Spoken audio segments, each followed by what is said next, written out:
We all assumed the international FA filing was a one-way ticket to the majors, the culmination of a decade of grinding success in Japan, a path worn bare by the likes of Darvish and Ohtani. But here is the jaw-dropping reality we ignore at our peril. Less than 15% of all top-tier pitchers who declared international FA in the last decade actually finished their careers outside of NPB, demonstrating the raw, strategic, and frankly terrifying financial pulling power of Japanese clubs when a superstar tries to leave.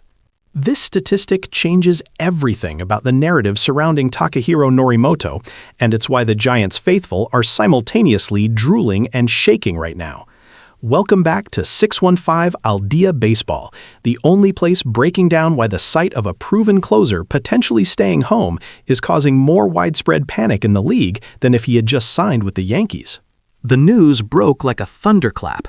Norimoto, the man who tallied an incredible 48 saves over the last 2 seasons, is fielding offers not just from one major league team, as reported by the MLB official site's Ken Fassend, but from multiple domestic NPB clubs as well. Now, the common fan reaction, which we see all over the comments section and on social media, is pure confusion. Wait, I thought he was pursuing the American dream. Why is NPB even on the table? This sentiment, however, misses the fundamental brilliance of the modern FA negotiation. As veteran sports negotiator Dr. Hiroshi Sato once put it, the international FA designation is often less a declaration of intent and more a declaration of market value. Norimoto is effectively holding an auction with the threat of the Pacific Ocean as the hammer. Let's be brutally honest about the major league side of this equation. Facade reports offer, singular. We know from private sources that this offer, likely from an NL West team, positions Norimoto not as an 8th or 9th inning closer, but as a high-leverage 7th inning setup man, a role downgrade that inevitably comes with a lower contract value, potentially maxing out at 2 years and around $6 million. While Norimoto's splitter remains absolutely lethal, Major League scouts have raised genuine concerns about his velocity consistency. While he can still touch 96 miles per hour, his average fastball dipped to a troubling 93.5 miles per hour last year, a significant red flag for teams looking for ironclad, high-volume closing power. This is the cold, hard data that undermines the sure-thing American narrative.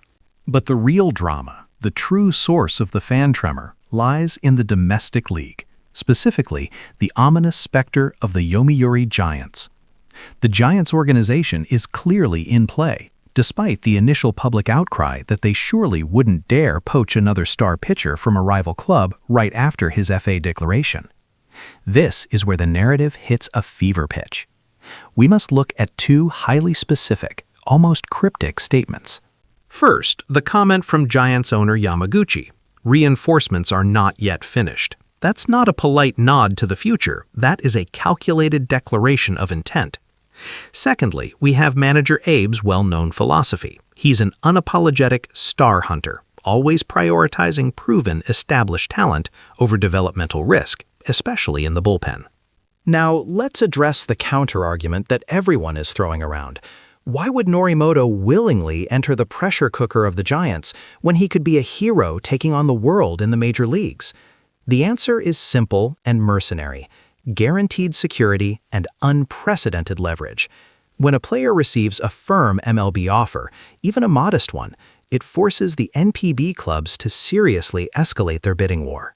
And sources close to the negotiations suggest that the domestic offers, particularly the one rumored to be coming from the Giants front office, are simply staggering. We are talking about an estimated 4-year contract potentially exceeding 1.8 billion yen. This dwarfs the reported MLB offer and guarantees Norimoto generational wealth and stability, all while allowing him to maintain his status as a guaranteed closer in a league he dominates. It is no longer about the dream, it's about the market. The moment Norimoto's decision became less about geography and more about finance, the Giants were always going to be the most terrifying contender. They operate under a different gravitational pull. They see a proven, elite asset, and they are willing to outbid, outmaneuver, and outrage the entire league to acquire him. The twist here, the ultimate emotional realization, is that the International FA was never truly the goal for Norimoto. It was the ultimate strategic bargaining chip. He used the threat of leaving to force his home market to pay him his true, unparalleled worth. And as the deadline approaches this weekend, every sign points not to a transatlantic flight, but to a short Shinkansen ride to Tokyo, trading one shade of orange for another. If Norimoto signs with the Giants, it won't just be an acquisition. It will be a declaration that the NPB market, when properly leveraged, can still keep its biggest stars home, and that is a terrifying prospect for every other team in the league.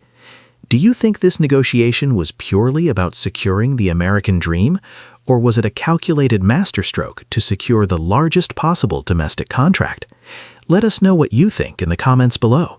Don't forget to like this video, share it with your fellow baseball fanatics, and subscribe to 615 Aldea Baseball for the deepest dives into Japanese baseball.